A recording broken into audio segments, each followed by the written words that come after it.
On August 15th, 1971, a man walked into a room, said a few words on television, and quietly broke the global economy. The scary part? He had no idea what he just did, and neither did the rest of the world. Yet, to understand what happened in 1971, we need to go back to 1944. World War II is almost over, and the entire world is exhausted. Europe is destroyed. Asia is rebuilding from scratch. But one country came out of the war basically untouched. Richer, actually. Its factories were running. Its land was safe. And it had most of the world's gold. So in 1944, 44 countries made a deal. They met in a little town in New Hampshire called Bretton Woods. And they agreed on something simple. The US dollar would be tied to gold. Specifically, $35 for every 1 ounce of gold. Fixed, locked, guaranteed. And every other currency in the world would be tied to the dollar. This meant the whole global economy had one anchor, one foundation, the US dollar, backed by gold. Sounds stable, right? It was, for about 25 years. The 1950s and 60s were actually kind of amazing. World trade exploded. Europe rebuilt. Japan grew. Everyone was using dollars.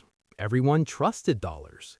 Countries didn't just trade in dollars, they saved in dollars. They invested in dollars. The dollar was basically the world's piggy bank. But here's the problem with being the world's piggy bank.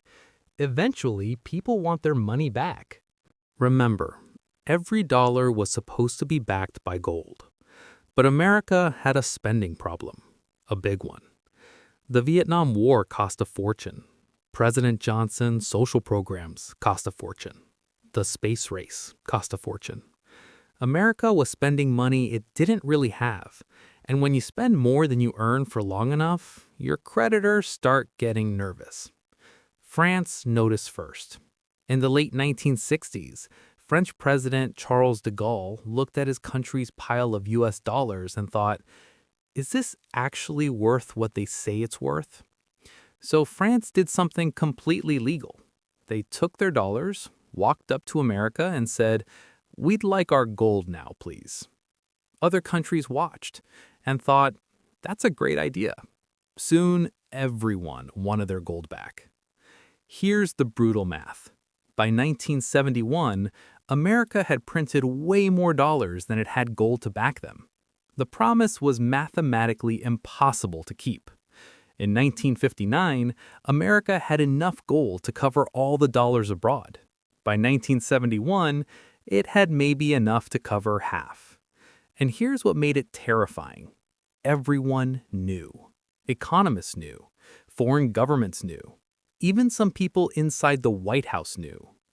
And in the summer of 1971, a secret meeting happened. It was called Camp David Weekend.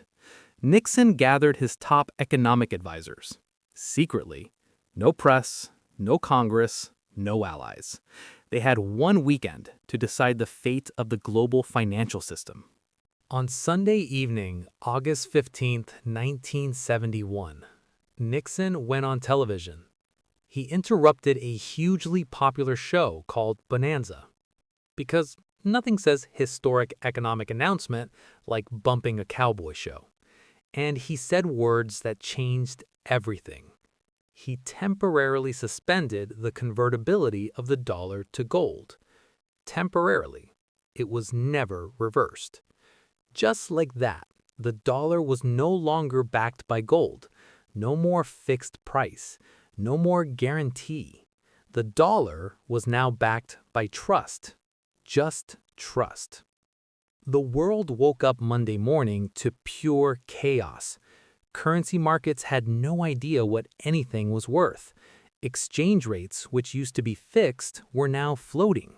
Foreign governments were furious. They had piles of US dollars, dollars that were supposed to be as good as gold. Suddenly, nobody knew what they were worth. The system that had held the global economy together since 1944 was gone in one Sunday night TV address. What followed was years of economic turbulence. Inflation shot up, oil prices spiked, partly because oil was priced in dollars and now the dollar was unstable. The 1970s became one of the most economically chaotic decades in modern history. We went from a world where money had a physical anchor to a world where money is worth whatever people believe it's worth. And here's what that actually means for you. Every debate you've heard about inflation, rooted in 1971.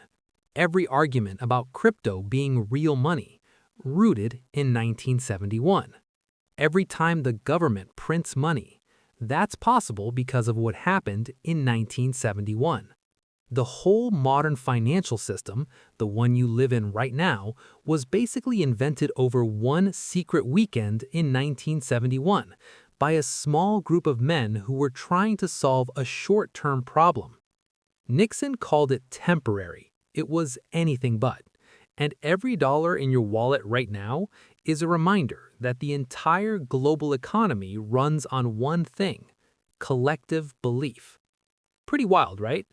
If you want to actually understand the money system you live in, not just accept it, this is the channel for you. Next time, we're covering the petrodollar, the secret deal that kept the dollar powerful after 1971, and why some countries are desperately trying to escape it right now. You're gonna want to see that one. Subscribe so you don't miss it.